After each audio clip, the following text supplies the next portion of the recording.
Assalamualaikum warahmatullahi wabarakatuh. Alhamdulillahilladzi khalaqal insana fi ahsani taqwim wa atammahu bil aqlis salim wa arsyadahu bi bi'tsatir rusuli al munazzal alaihimul wahyul karim.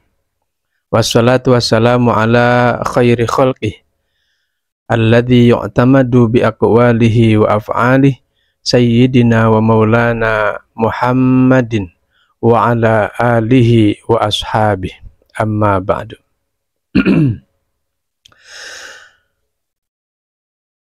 Faya hadratal muhtaramin, manusia dibekali panca indera oleh Allah Subhanahu wa ta'ala.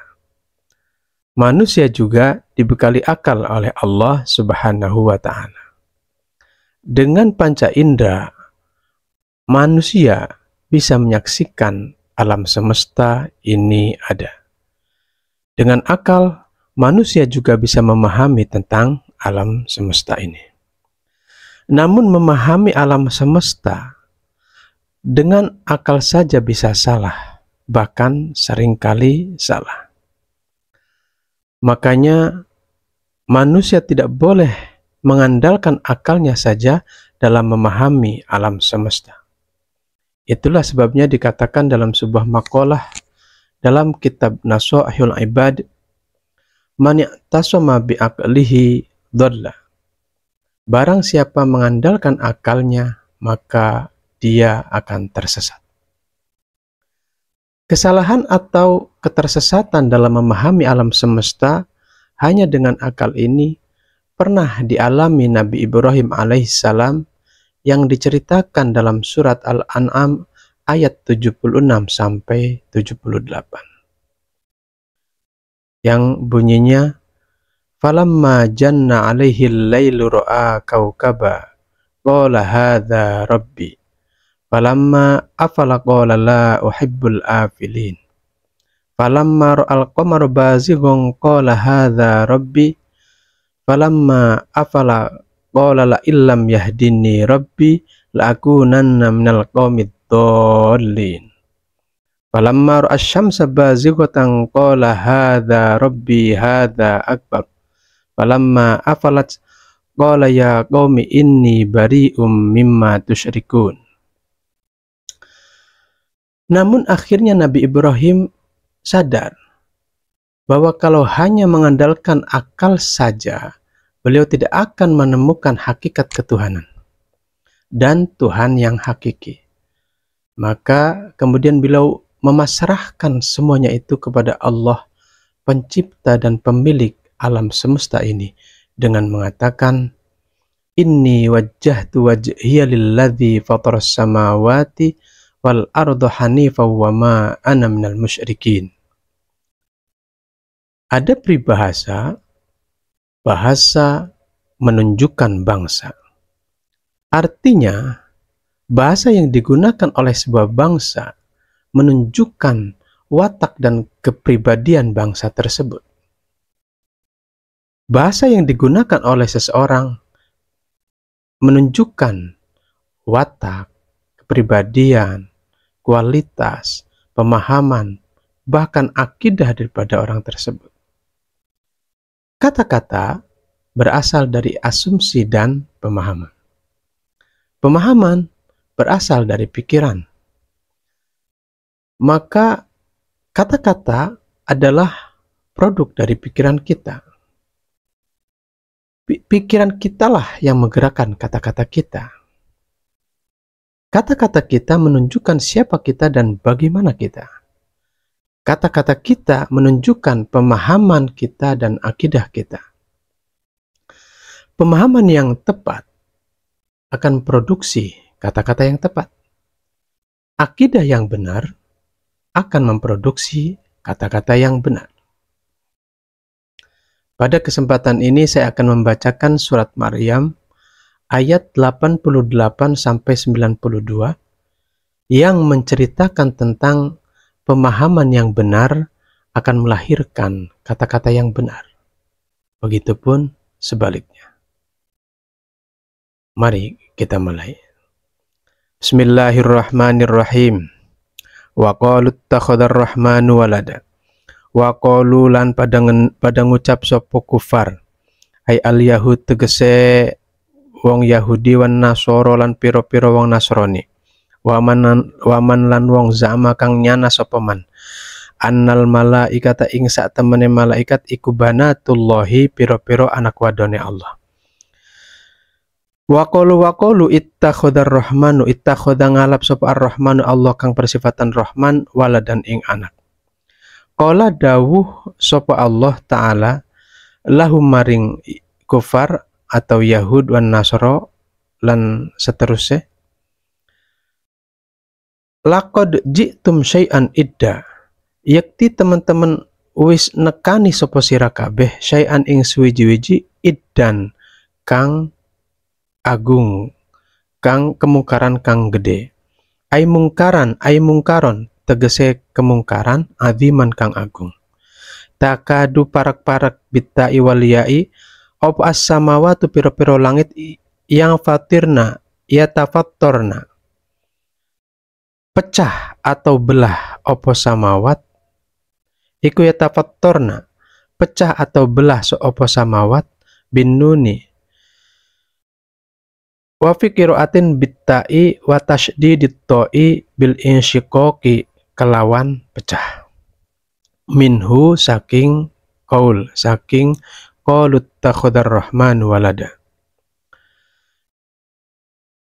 Wa tansyaqqu lan terbelah apa al ardu bumi wa takhiru lan jungkel atau rubuh atau runtuh opal jibalu piro-piro gunung hadan kelawan rubuh ai tanto biku tegese kelipet dadi kelipet atau dadi runtuh opo jibal alaihi mengatasi kufar Yahud Nasoro lan seterusnya ila akhirih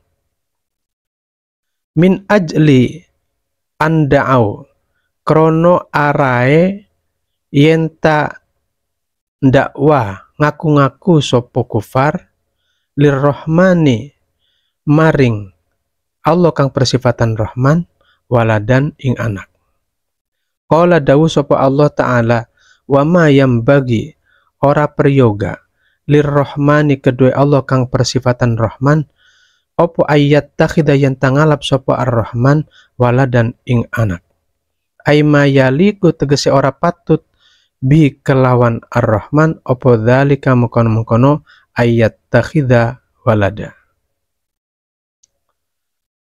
Wa qalu ittakhadar rahman walada. Laqad ji'tum syai'an idda takadus samawati yatafattarna minhu wa tashaqqul ardu wa takhirrul jibalu hadda. An da'u lirrahmani walada. Wa ma yanbaghi lirrahmani ay yattakhidha walada. Dan mereka berkata Allah mempunyai anak.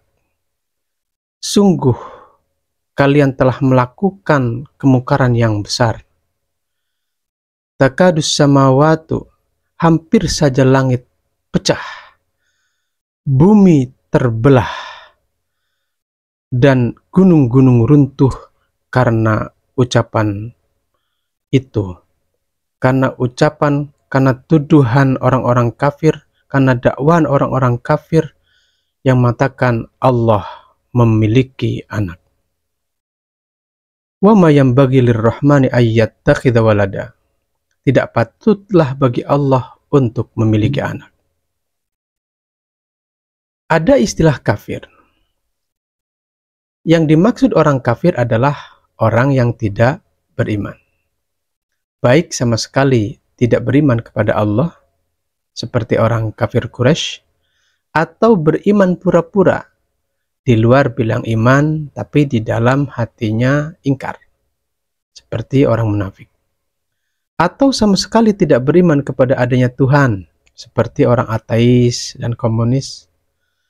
Atau beriman tapi menyekutukan Allah, seperti kafir Yahudi dan Nasrani. Orang yang beriman tapi menyekutukan Allah juga bentuknya macam-macam.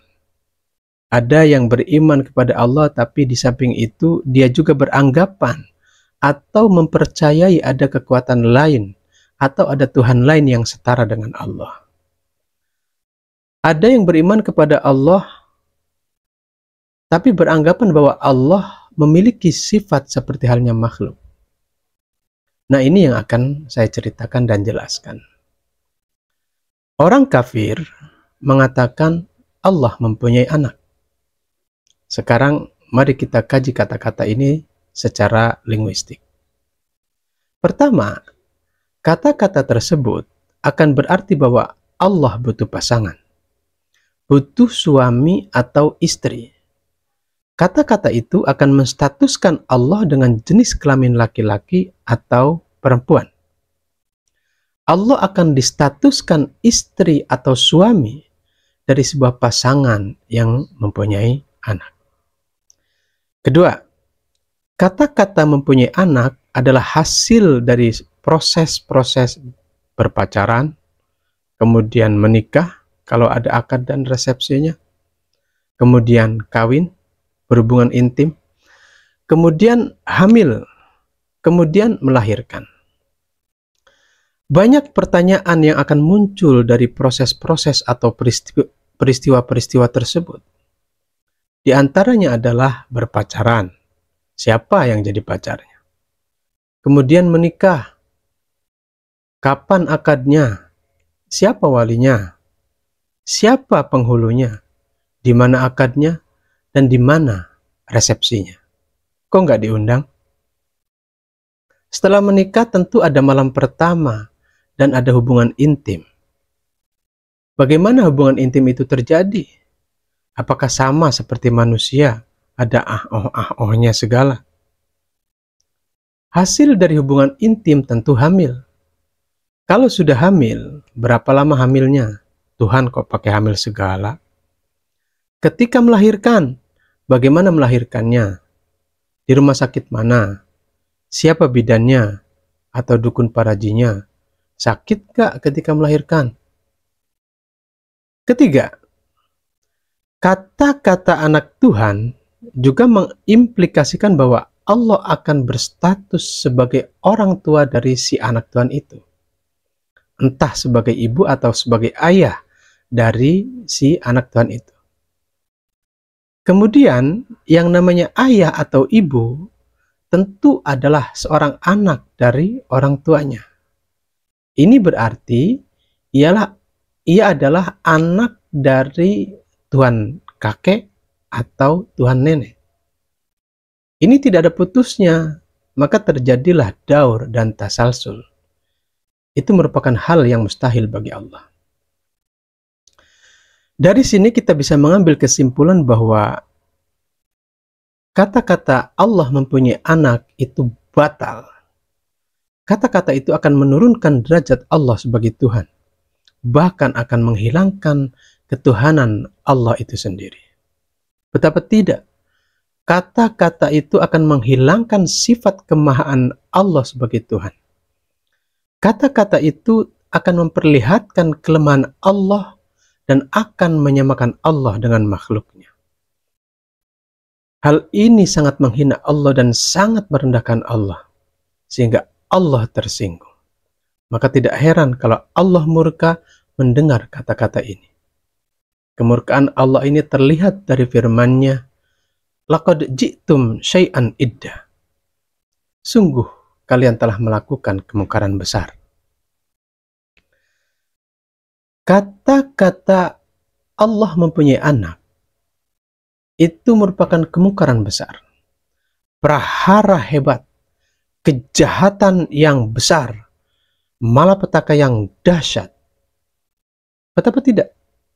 Seperti yang telah saya katakan, hal itu sangat menyinggung Allah, sangat menghina Allah, dan sangat merendahkan Allah serendah-rendahnya. Allah yang Tuhan dengan kemahaan sifat-sifatnya diturunkan derajatnya kepada level makhluk dengan segala kelemahannya, dengan segala ketidakmampuannya. Ini kan kurang ajar. Allah tersinggung, Allah murka, alam semesta pun marah. Mereka mengamuk, mereka juga tidak terima Allah diperlakukan seperti itu. Hampir saja langit pecah, bumi terbelah, dan gunung-gunung runtuh karena ucapan mereka. Takadus samawati yatafattarna minhu wa tanshaqqul ardu wa takhirrul jibalu hadda an da'u lirrahmani walada. Kemurkaan Allah ini menunjukkan bahwa dosa yang paling besar yang tak bisa diampuni adalah syirik. Perkataan Allah mempunyai anak itu termasuk syirik. Kalau boleh dikatakan, oke, kalau memang kalian tidak tahan untuk berbuat dosa, untuk berbuat maksiat kepadaku, oke, silakan. Aku memaklumi itu karena kalian mempunyai nafsu. Itu kata Allah. Tapi tolong, jangan kalian berbuat syirik, karena hal itu aku tidak bisa tolerir. Itulah sebabnya dikatakan dalam Al-Quran surat An-Nisa ayat 48 yang berbunyi, Innallaha la yaghfiru ayyushraka bihi wa yaghfiru ma duna dzalika liman yasha wa may yusyrik billahi faqad iftara itsman 'azima. Sesungguhnya Allah tidak akan mengampuni apabila dia dipersekutukan, dan dia akan mengampuni dosa selain itu bagi mereka yang dia kehendaki. Barang siapa yang berbuat musyrik kepada Allah, maka sungguh ia telah melakukan dosa besar. Hadirin hadirat, semurka-murkanya Allah masih sayang terhadap hambanya. Karena rahmat Allah masih lebih besar daripada kemarahannya. Kita bisa melihat alam semesta ini masih baik-baik saja. Langit masih utuh, bumi tidak porak-poranda, gunung-gunung masih tetap pada tempatnya. Ini artinya apa? Ini artinya Allah masih memberi kesempatan kepada hambanya untuk lebih memahami dirinya lagi dan lebih memahami alam semesta. Allah masih memberi kesempatan untuk memperbaiki keimanan mereka, untuk memperbaiki keimanan kita, untuk bertaubat kepadanya dan menjadi hambanya yang beriman dengan benar. Allah menegaskan, وَمَا يَنْبَغِي لِلرَّحْمَنِ أَن يَتَّخِذَ وَلَدًا. Tidak patutlah bagi Allah untuk memiliki anak. Hal ini senada dengan surat lain dalam Al-Quran ketika Kanjeng Nabi Muhammad SAW ditanya tentang sifat-sifat Tuhannya. Kemudian turun surat Al-Ikhlas yang berbunyi, Qul huwallahu ahad, Allahus samad, lam yalid walam yulad, walam yakul lahu kufuwan ahad. Katakanlah bahwa Allah itu Esa.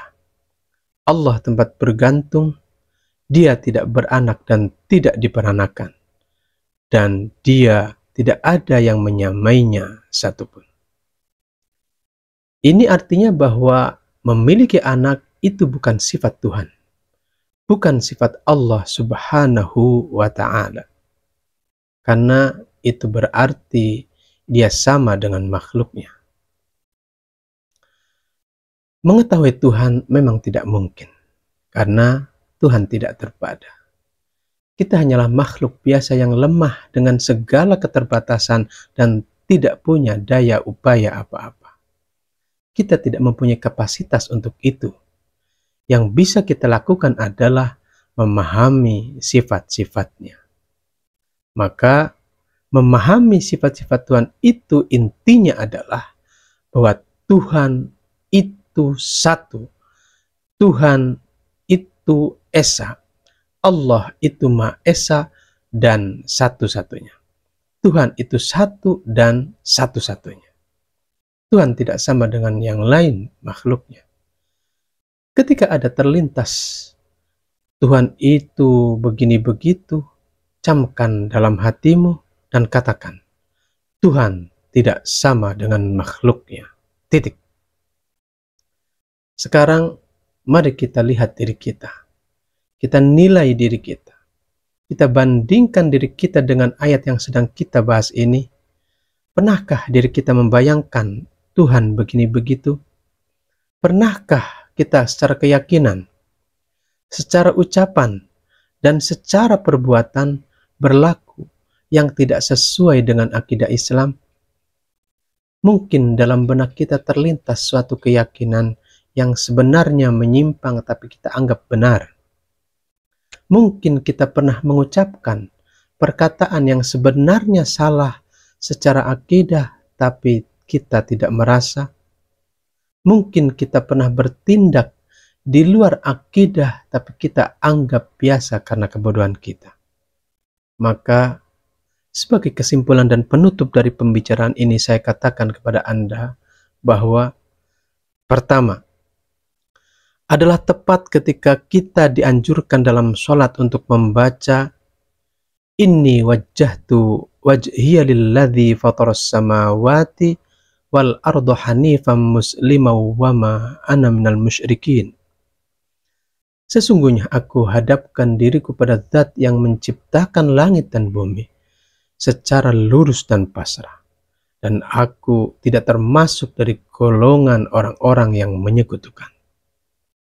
Itu artinya kita pasrahkan diri kita, akidah kita, perkataan kita, dan perbuatan kita pada Allah saja.